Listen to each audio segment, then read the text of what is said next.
Tree है, orange tree है, ऐसा कोई भी बेविन माने यलनीर गिड़ा है, उसको फल नहीं आता है, प्रॉब्लम करता है, तो उसको ऐसे ही करना। उसका चारों तरफ उसको 1 फीट डीप 1 फीट विड्थ का खड्डा खोदना, उसमें हसू मूत्र, हसू संगनी, बिल्ला और उद्दिन बेड़ पाउडर वो मिक्स करके भरना, और उसमें जितने भी यले हैं, लीव्स हैं, वो सभी भरना, और उसको मिट्टी से ऐसे ढक देना बस। और 15th डे में रिपीट करना ऐसे। एक झाड़ के लिए कितना क्वांटिटी? हाँ, एक झाड़ के लिए क्वांटिटी कितना? अभी एक झाड़ के लिए 10 किलो संगनी, 10 लीटर मूत्र, 200 ग्राम बल्ला और 500 ग्राम उद्दिन बेड़ पाउडर, एक झाड़ को इतना लगता है। 10 किलो संगनी, 10 लीटर मूत्र, 200 ग्राम बल्ला और 500 ग्राम उद्दिन बेड़ पाउडर और 100 लीटर नीर, इतना मिक्स करके उसको लगता है एक ट्री को। और एवरी 15th डे चाहिए वो। तो यदि आपके पास मैंगो ट्री है, उसको आप अभी ये वर्ष में आप करेंगे, नेक्स्ट ईयर उसको डबल क्रॉप आएगा। नेक्स्ट ईयर आप एक एक्सपेरिमेंट करना। सपोज आपका मैंगो ट्री को 500 मैंगो आता है एक क्रॉप में, या 1,000 आता है, नेक्स्ट ईयर 2,000 आएगा और उसका साइज जास्ती होगा और उसका जो स्वीटनेस है वो जास्ती होगा, टेस्ट बहुत अच्छा होगा और मार्केट में बेचेंगे तो प्राइस जास्ती मिलेगा। और वो मैंगो मिनिमम 1 तिंगड़ा आप ऐसा घर में छोड़ देंगे वो खराब नहीं होगा। 1 तिंगड़ा 30 डेज खराब नहीं होगा।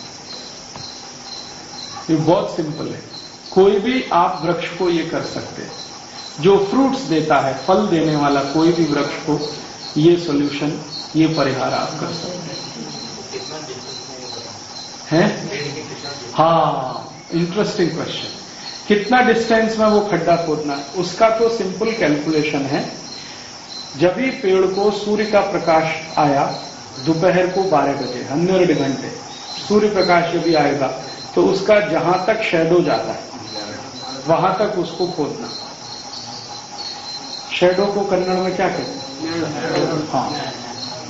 तो किसी भी पेड़ का, ट्री का 12 घंटे जब भी सूर्य प्रकाश को जहां तक वो जाता है, उसका छाया मैक्सिमम लिमिट जो है वहां पे उसको खोदना, क्योंकि उसका जो रूट्स होता है वो वहीं तक होता है जहां तक उसका शैडो होता है।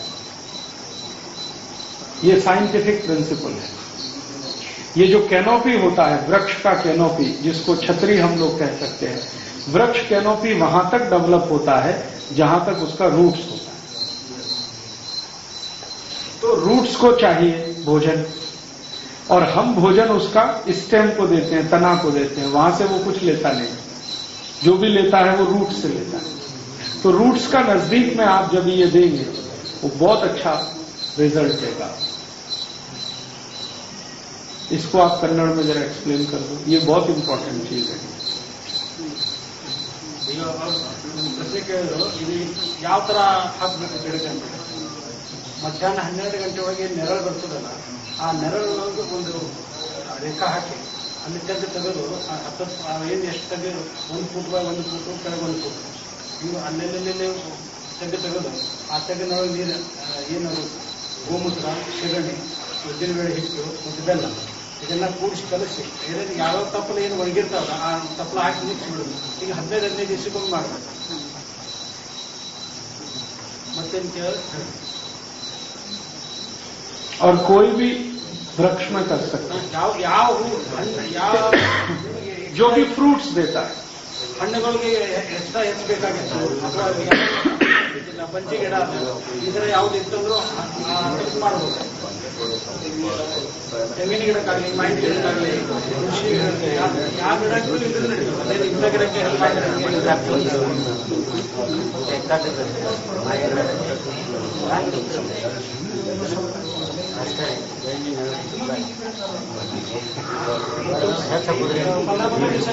हर 15 दिन में एक बार कर सकते हैं। हाँ, तब तक सेम जैसे भूमि में वैसे यहाँ पे नेक्स्ट ईयर जब भी फल आएगा वो पहले से डबल आएगा। ನೆರಳು ಬಂದಿರ್ತದಲ್ಲ ಆ ನೆರಳು ಅಲ್ಲೇ ಅಲ್ಲೇ ಟೆಂಪರ್ ತೆಗಿಬೇಕಂದ್ರೆ ಗಿಡದ ಸುತ್ತಮುತ್ತಲ ನೆರಳು ಅದು ಹೊರಗಿಲ್ಲ. 12 ಗಂಟೆಗೆ ಬಿಸಿಲು 12 ಗಂಟೆಗೆ ಬಿಸಿಲು ಅದನ್ನ ನೆರಳು ಮಾಡ್ತೀವಿ. ಯಾಕಂದ್ರೆ ಅಲ್ಲಿ ಬಡ್ಡಿ ಇರ್ತದ ಆ ಬಡ್ಡಿಯಿಂದ ಅದಕ್ಕೆ ಆಹಾರ ಹೋಗ್ತದೆ. ನಾವೆಲ್ಲ ಆ ಬಡ್ಡಿಗೆ ಹೋಗಿ ಹಾಕ್ಬಾರ್ದು. ಆ ಏನು ಇವು ಬೇಕು ಮೂಳೆ ಆ ಮೂಳೆ ಹಾಕ್ಬಾರ್ದು.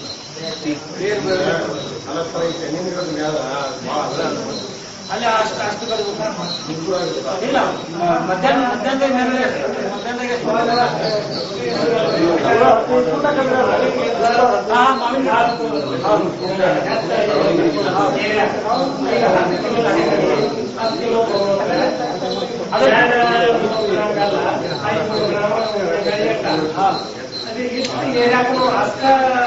ಅದಕ್ಕೆ ನೀರು ಹಾಕುದಲ್ಲ. ಮತ್ತೆ 100 ಲೀಟರ್ ನೀರು 100 ಲೀಟರ್ ನೀರ್ನಾಗ ಹಾಕಿದೆ ಎಲ್ಲ ಅದು 100 ಲೀಟರ್ और वो जो खड्डा खोदा उसमें भरना और कहीं नहीं डालना. ಆ ತೆಕ್ಕನೊಳಗೆ ಹಾಕೋದು ಉಳಿದಲ್ಲಿ ಹೊರಗೆ ಹಾಕೋದಿಲ್ಲ. ಅದೇ ಸಮೀಪ ತೆಗಿಯೋಂಗಿಲ್ಲ. ದೂರ ಇಟ್ಟು ಹಾಕಿ ನಡೀತದೆ. ಒಂದೊಂದು ಫುಟ್ ಡಿಫ್ರೆನ್ಸ್ ಹಾಕಿ खड्डे में डालने का और उस खड्डे में जितना भी पत्ते मिलते हैं वृक्ष के टूटे हुए वो पहले भरने का, उस पत्ते के ऊपर ये डालने का, फिर मिट्टी से उसको दबाने का, 15 डेज ऐसे ही छोड़ने का, नेक्स्ट 15 डेज फिर उसको निकाल के फिर करने का, ऐसे करने का.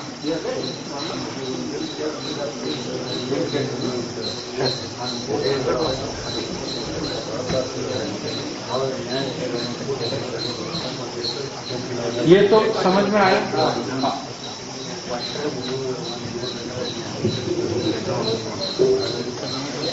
अभी इसका पानी आप रख रहे हैं तो किसी भी ऐसे पात्र में, पत्थर में अच्छा होता है. वैसे पत्थर जहाँ पे है, पत्थर की विहीर हो उसमें अच्छा होता है. पत्थर का पात्र है तो उसमें अच्छा होता है. सीमेंट तो बहुत खराब चीज है. सीमेंट तो कोई मजबूरी है तो रखिए. सीमेंट से अच्छा तो वो जाड़ा प्लास्टिक है. प्लास्टिक होता है ना, सिंटेक्स की टंकी और ये सब, ये सीमेंट से अच्छा है. लेकिन बहुत अच्छा वो भी नहीं है. सीमेंट की तुलना में वो बेहतर है, बहुत ही अच्छा. उसको तो बिना किसी में रख के पी सकते हैं. बारिश का पानी अगर आपको मिलता है पीने के लिए तो दुनिया में उससे अच्छी कोई चीज नहीं. वो पानी नहीं है, अमृत है. भारत में राजस्थान नाम का एक राज्य है. यहां सबसे कम बारिश होती है. राजस्थान में सबसे कम, मुश्किल से 5 इंच भी बारिश नहीं होती. वो राजस्थानी लोग एक एक बूंद पानी का इकट्ठा करते हैं. आप कभी राजस्थान का प्रवास करो, जैसलमेर, बाड़मेर, जोधपुर, बीकानेर, वो एरिया में कोई गांव का घर ऐसा नहीं मिलेगा जो बारिश का पानी इकट्ठा करने के लिए टांकी नहीं बनाता. सबके घर के नीचे बारिश का पानी इकट्ठा करने का टांका है. तो पत्थर और चूने से बनाते हैं. पत्थर और चूना दोनों पानी को हमेशा शुद्ध रखता है. तो जब भी बारिश आती है टांका भरते हैं और पूरे साल भर वही पानी पीते हैं और कभी काविड़ नहीं होता. मैंने जो बोला ना पानी 48 मिनट में खराब होता है, ये बारिश का पानी अगर टांके में है जिसमें चूना और पत्थर है वो साल भर भी खराब नहीं होता. तो अगर नगर पालिका इतना ही कर दे कि बारिश का पानी हर शहर में इकट्ठा करे नगर पालिका, और पत्थर और चूने से बड़े बड़े टांके बनाए जाएं हर मोहल्ले में, वही टांके में पानी इकट्ठा करके साल भर लोगों को पीने को दें, तो ना उसमें क्लोरीन डालनी पड़ेगी, ना कोई केमिकल डालना पड़ेगा, और वो शुद्धतम पानी वही है. अच्छा है, कोई बुराई नहीं है. धरण का पानी तो उसमें बारिश का पानी थोड़ा बहुत मिलता है, इकट्ठा होता है. तो धरण का पानी तो ठीक ही है, आप पी रहे हैं तो, लेकिन वो वही है, उबाल के पीजिए. और आप ऐसा करिए कि आपके घर में थोड़ी भी व्यवस्था है अगर, तो बारिश का पानी इकट्ठे करना शुरू करिए.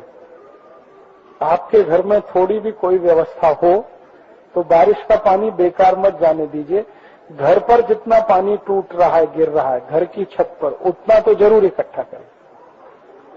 अब कैसे करें? उसके 2-3 उपाय हैं। या तो टांका बना लीजिए, बड़ा पत्थर और चूने से बन जाएगा।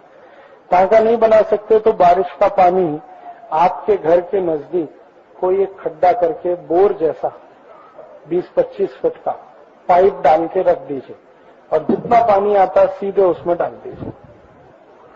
फिर बाद में यही पानी आप खींच सकते, बेकार मत जाने दीजिए उसको। मैंने, हमारे पिताजी ने जो भी घर बनाए हैं, हमारे 3 घर हैं, एक गांव में है, एक माता पिता जहां रहते हैं और एक वर्धा में बनाया अभी। उनकी पहले से ये प्लानिंग है। हमारे घर में बारिश का एक बूंद पानी भी बाहर बेकार नहीं जाता, पूरा इकट्ठा करते हैं। अब हमने क्या किया, हमारा जहां बोर है, बोर के नजदीक में एक और बोर किया है। एक दूसरा बोर मारा है, लेकिन उसमें कुछ पंप नहीं बिठाया, खाली बोर है और पाइप भी नीचे तक नहीं डाला। पाइप बस 2-3 फीट है, बाकी कच्चा है। तो जितना बारिश का पानी आता है वो सब हम उसी बोर में डाल देते हैं। तो हमारा जो पंप वाला बोर है वो रिचार्ज होता रहता, उसका पानी कभी सूखता नहीं, तो भी चलेगा। खड्डा लेकिन थोड़ा गहरा होना चाहिए ताकि पानी नीचे जाए। कम से कम तो मिट्टी कैसी है उस पर निर्भर करेगा। मुरुम है तो चलेगा, 3 फीट गहरा कर दो। मुरुम जहां है वहां से पानी नीचे जाता है आराम से, मुरुम के नीचे पानी आराम से जाता है। अब आपके पानी कितना इकट्ठा है एक छत पर? अगर 1000 स्क्वायर फीट है तो पाउस कितना? 10 इंच। 10 इंच से तो ज्यादा है। पूना में करीब करीब होता है 25 से 30 इंच बारिश है, तो 1000 फीट हो गया तो आपको 3 लाख लीटर पानी आएगा। 30 इंच पाउस है कम से कम पूना में, तो वो 3 लाख लीटर पानी आपका जो बोर है उसी में पूरा डाल दो, खड्डा बाजू में करके उसमें डाल दो। तब आपको खड्डा तो 2-2.5 फीट चौड़ा, 2-2.5 फीट लंबा, 2-2.5 फीट गहरा हो, उतना भी पूरे पानी को ले लेगा। नीचे मुरुम रहे तो वो पूरा नीचे जाएगा, सूख जाएगा, उसी में नीचे जलता जाएगा, चलता जाएगा। बस इतना करना है कि मुरुम जहां है उसके ऊपर थोड़ा बालू डालना। बालू समझते? जो समुद्र उसमें से, नदी में से आती, तो पहले मुरुम फिर बालू, फिर उसके ऊपर मोटा वाला पत्थर आता है, वो शालीग्राम पत्थर कहते हैं, एकदम चिकना चिकना गोल गोल वो पत्थर, और वो खड्डे को भर दो इससे। शालीग्राम पत्थर सबसे ऊपर, उसके नीचे बालू, उसके नीचे मुरुम, फिर पानी इसमें छोड़ो तो ये फिल्टर होके जाएगा पूरा। और ये फिल्टर होके जो गया, शुद्धतम पानी हर समय बोर में मिलेगा। तो आप समझ लो इनकी 1000 स्क्वायर फीट छत है तो इनको 3 लाख लीटर मिल गया। अब आप अपना अपना जोड़ लो, 3 लाख लीटर तो साल में वापर भी नहीं सकते आप। किसी की छत 2000 स्क्वायर फीट है तो 6 लाख लीटर हो गया। मिलाओ मत, दूसरे बोर में करो उसको। उससे थोड़ा दूर पर इसी तरह का एक दूसरा खड्डा खोद लो, उसमें भी मुरुम, बालू और पत्थर, और उसमें थोड़ा चूना डाल के रखो पत्थरों के बीच में। तो नहाने का और कपड़ा धोने का पानी उसमें छोड़ दो, वो बिल्कुल आएगा। लेकिन चूना है ना तो फिल्टर होके आएगा, चूना शुद्ध कर देता पानी को, कितना भी केमिकल रहे। चूने से बड़ा पानी को शुद्ध करने वाला कुछ नहीं। चूना उसमें, अगर आपका खड्डा 2x2 और 2x3 माने 2 फीट लंबा, 2 फीट चौड़ा और 2 फीट गहरा है तो 2-3 किलो चूना लगेगा। नहीं, पूरा 6 महीने के लिए। 6 महीने के बाद वो बेकार हो जाएगा, फिर दूसरा डाल देना। तो वो है। और आप जब घर बनाते हैं तो उसको ठेकेदार को बोल दो कि हमारा बारिश का पानी तो हमको इकट्ठा करना ही है, हमको ये कपड़े धोने का, नहाने का पानी भी इकट्ठा ही करना है। तो वो बना के देगा। थोड़ा दूरी पे रहते हैं दोनों, एक तरफ ये, एक तरफ ये। हमारे घर में भी हमने किया है। हमारा तो संडास का पानी भी हम डालते हैं बोर में, वो भी बाहर नहीं जाता। तो लगभग उससे दूरी 5-6 फीट दूर रहे, 5-7 फीट तक, 10 फीट तक तो अच्छा है, एकदम नजदीक ना रहे। क्योंकि मिट्टी बीच में रहे तो मिट्टी से अच्छा दुनिया में कोई शुद्ध नहीं करता पानी को। खराब से खराब पानी डालो, मिट्टी शुद्ध कर देती है उसको। सब स्वच्छ करके इस्तेमाल करते हैं। दुनिया के सब देशों में ये होता है। जितने भी 5 स्टार होटल है ना, लंदन में, पेरिस में, जर्मनी में, बर्लिन में, सब जगह ये नियम है कि जितना नहाने धोने, कपड़ा धोने का गंदा पानी, उसी को रिसाइकिल करके इस्तेमाल करना पड़ता है। थोड़े थोड़े दिन पे वो बालू बदलते रहिए, मुरुम बदलते रहिए, नया डालते रहिए, तो भी 2-3 साल के बाद बदल दीजिए उसको। पीने वाला है तो 6-8 महीने पे बदलिए, पीने वाला नहीं है तो 2-3 साल बाद, 4 साल भी बाद बदले तो चलेगा। 20 फीट के बाद वो पानी जब फैलेगा तो शुद्ध हो जाएगा। लेकिन अभी कई गांवों में मैंने ये भी करके देखा, 2-3 फीट का ही पाइप डालो तो भी पानी नीचे, जब हम बोर से लेते हैं तो वो 20 फीट के नीचे से ही लेते हैं, तो वो शुद्ध ही आता है। पाइप ज्यादा लंबा नहीं भी डाले तो भी वो 20 फीट के नीचे जाके ही ऊपर आएगा, उसके पहले आता ही नहीं है। तो आप अपने अपने घरों में थोड़ी सी व्यवस्था ये जरूर करो, बारिश का जितना भी पानी आपके छत पे गिरता है उसको इकट्ठा करो। अब छत आपकी ये है आरसीसी तो भी, नहीं तो टिन है तो भी, नहीं तो आपका वो खपरेल है, क्या कहते हैं उसको, कवेलू, उसकी भी है। कितनी भी किसी भी तरह की छत रहने दो, पानी इकट्ठा करो। पत्थर की हो तो भी पानी के बारे में चिंता मत करो, वो जाएगा मिट्टी में, मिट्टी शुद्ध कर देगी सब। तो ये बहुत जरूरी है, क्योंकि थोड़े दिन के बाद पानी का संकट इतना बड़ा होने वाला है कि जिस घर में ये नहीं होगा वो पानी ही नहीं पी सकेगा। सरकार थोड़े दिन में हाथ खींचने वाली है पानी की, वो कहेगी सब अपना अपना व्यवस्थापन खुद करो, तब आपको ये मजबूरी में करना ही पड़ेगा। इसलिए अभी से करके चले तो अच्छा है। नहीं हो सकता, क्योंकि उसको 8 से 10 लाख कोटी रुपए चाहिए। कहां से आएगा इतना पैसा? सरकार के बजट से दुप्पट है। तो हर साल के बजट में 5 लाख कोटी चाहिए, फिर ऊपर से 8-10 लाख कोटी, कैसे होने वाला है? तो वो कल्पना में ही है, नदी जोड़ो प्रकल्प, वास्तव में नहीं हो सकता। और दुनिया का कोई देश कर्ज देने को तैयार नहीं उसके लिए, और देगा भी तो उसका ब्याज इतना भरना पड़ेगा कि थोड़े दिन में मुश्किल हो जाएगी। इसलिए हर व्यक्ति को अपना अपने पानी का व्यवस्थापन खुद करना है। शेत में हो तो, घर में है तो, छारपन है तो उबाल के पियो, बस इतना ही है। वो तो पीते ही पता चल जाता है टेस्ट से, टेस्ट से पता चलेगा। और वो एक लिटमस पेपर आता है, उससे भी पता चल जाता है। ठीक है, 4 नियम थे, पानी के उसमें 3 है, और नहीं बल्कि चारों ही पानी के नियम है। ठीक है। थोड़े दिन पहले सुनामी आया था, आपने सुना? और सुनामी आया तो मैं और मेरे कुछ दोस्त सहयोगी मिलकर सेवा कार्य करने के लिए अंडमान निकोबार गए थे। लगभग 1 महीने हमने वहां सेवा कार्य किया था। क्या सेवा कार्य किया था? वहां के लोग जो भयंकर सुनामी से पीड़ित थे, उनको स्ट्रेस बहुत था, मेंटल स्ट्रेस, और अक्सर ऐसे बड़े दुर्घटनाओं में स्ट्रेस होता है, और उसकी दवा सबसे अच्छी होम्योपैथी में है। मैं थोड़ा होम्योपैथी जानता हूं, तो मेरे होम्योपैथी डॉक्टर दोस्तों को लेकर 1 महीने हमने वहां सेवा कार्य किया था। लगभग 3,500 मरीजों को होम्योपैथी की दवाएं देकर मेंटल स्ट्रेस से बाहर लाया था। तो उस समय मैं जितने भी गांव में गया अंडमान निकोबार के, हर गांव में मैं एक प्रश्न पूछता था लोगों से, कितने लोग मरे? तो किसी गांव में 100 लोग, किसी में 150, किसी में 50, किसी में 70, किसी में 75। एक गांव में तो पता चला 1,500 लोग मर गए। अच्छा, ये प्रश्न पूरा होने के बाद दूसरा प्रश्न मैं जानबूझ के पूछता था कि आपके गांव में कितने जानवर मरे? तो पता चला एक भी नहीं। कुत्ता मरा? नहीं मरा। गाय मरी? नहीं मरा। भैंस मरी? नहीं मरा। बंदर मरा? नहीं।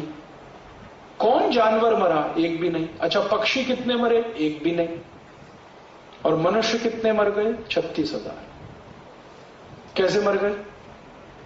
तो इसका उत्तर मुझे गांव के एक सरपंच ने दिया। आपको मालूम नहीं, मनुष्य मूर्ख होता है। तो मैंने कहा, इसका कहने का मतलब क्या है आपका?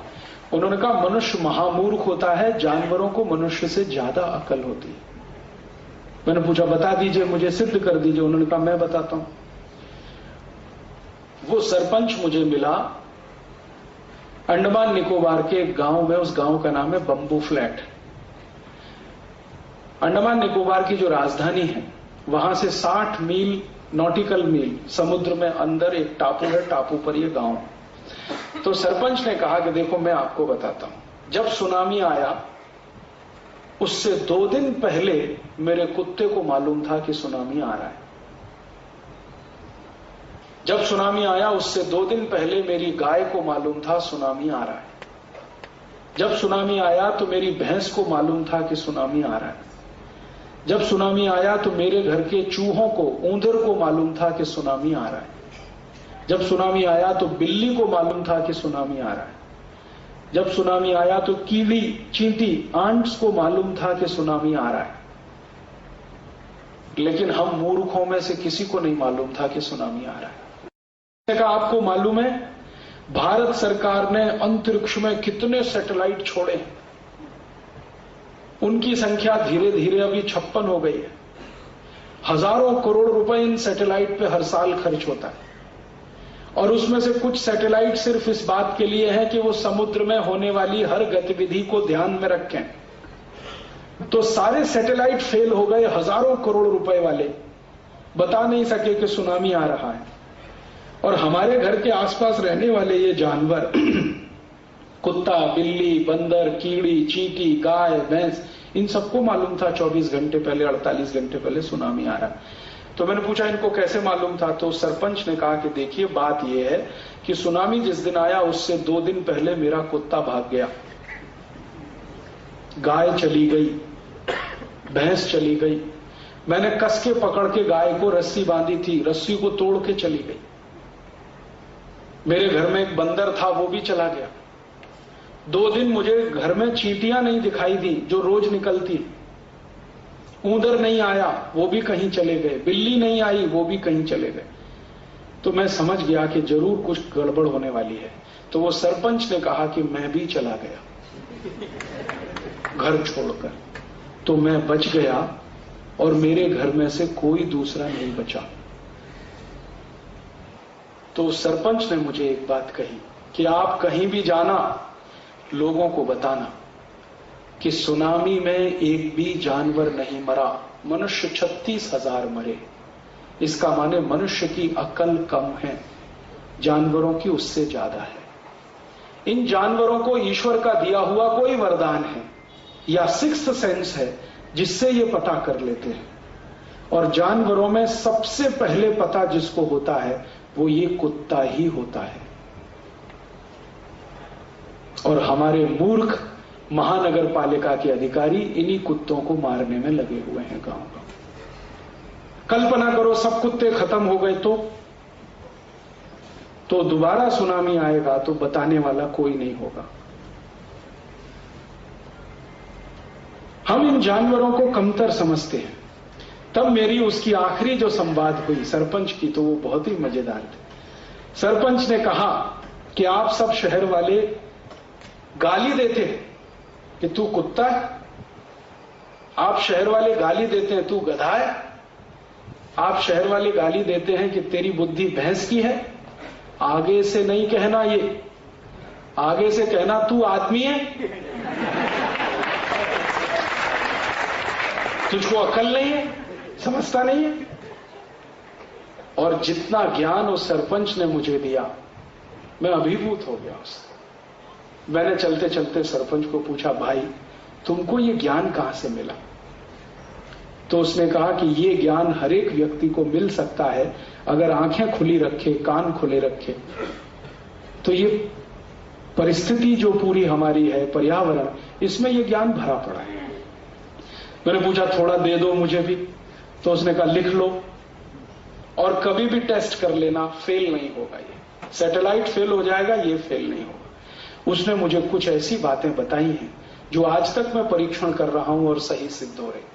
वो कहता है कि अगर चींटी, कीड़ी ज्यादा संख्या में बाहर निकले और खाना इकट्ठा करके ले जाने की कोशिश करे तो समझना बहुत ज्यादा बारिश होने वाली है, बाढ़ आने वाली है, फ्लड आने वाली है। और ये जो मुंबई में अभी थोड़े दिन पहले फ्लड आया ना, फ्लड आने से 2-3 दिन पहले मुंबई के बहुत घरों से ये जानकारी मैंने कंफर्म की और उन्होंने कहा बात आपकी बिल्कुल सही है। 2-3 दिन पहले ढेर सारी चींटियां निकली थी और सब खाना ले जाके इकट्ठा कर रही थी। चींटी का स्वभाव है कि वो कभी भी इकट्ठा नहीं करती कुछ भी, लेकिन इकट्ठा वो जब करती है तो समझना कोई बहुत बड़ी आपत्ति आने वाली है। मुंबई की फ्लड के बारे में सैटेलाइट फेल था, मौसम विभाग फेल था, सब फेल थे, लेकिन चींटी ने बराबर अपना हिसाब रखा। वो सरपंच ने कहा कि देखो कोयल अगर कभी घोंसला बनाए अपना तो समझना भयंकर बाढ़ आने वाली है, क्योंकि कोयल का स्वभाव है अपना घर नहीं बनाने का। वो कौवे के घर में अपना अंडा देती है, लेकिन अपना घर बनाए तो समझ लो कोई बहुत बड़ी आफत आने वाली है।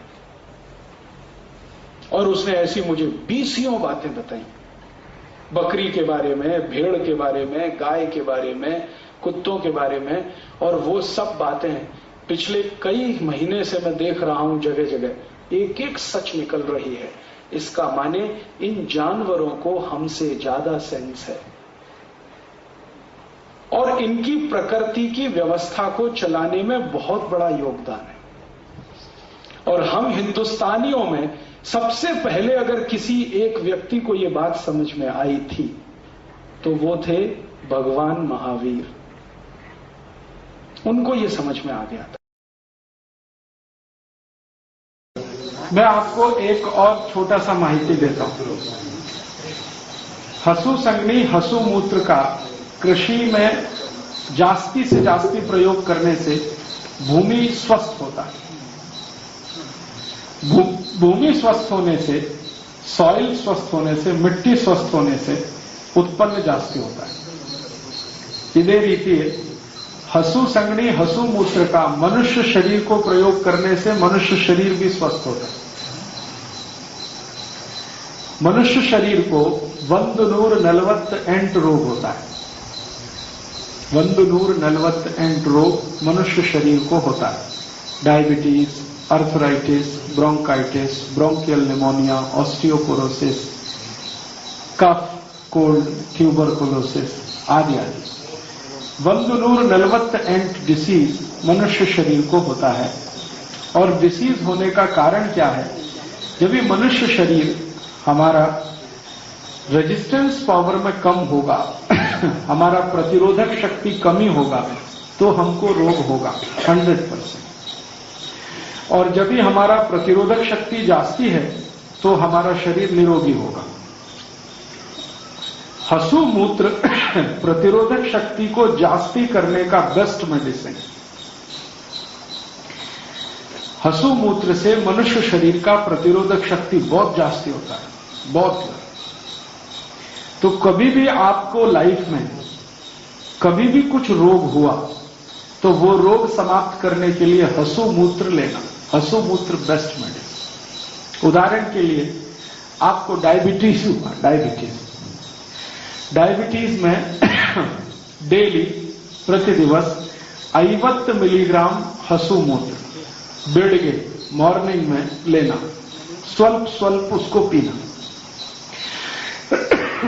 50 मिलीग्राम हसु मूत्र डेली आप जब भी बेड़गे मॉर्निंग में लेना शुरू करेंगे, मैक्सिमम 3 तिंगड़ा आप उसको जब भी लेंगे तो डायबिटीज तो क्योर हो जाएगा। डायबिटीज को क्योर करने का दुनिया में कोई मेडिसिन नहीं है, वो हसु मूत्र से क्योर होता है। और हसु मूत्र का साथ में अगर यदि डायबिटीज को और जल्दी क्योर करना है तो हमारा किचन में, रसोई घर में, स्वयं पाक घर में ಒಂದು औषधि है मेंथे बीज। स्वल्प मेंथे बीज 1 गिलास नीर में मिक्स करना रात्रि को, और मॉर्निंग में बिड़ गए वो मेंथे बीज नीर उसको स्वस्वल्प पीना। 1 ಗಂಟೆ ನಂತರ ಹಸು ಮೂತ್ರ पीना 50 मिलीग्राम। तो मैक्सिमम 1 ತಿಂಗಳ 30 दिवस में आपको डायबिटीज क्योर हो जाए।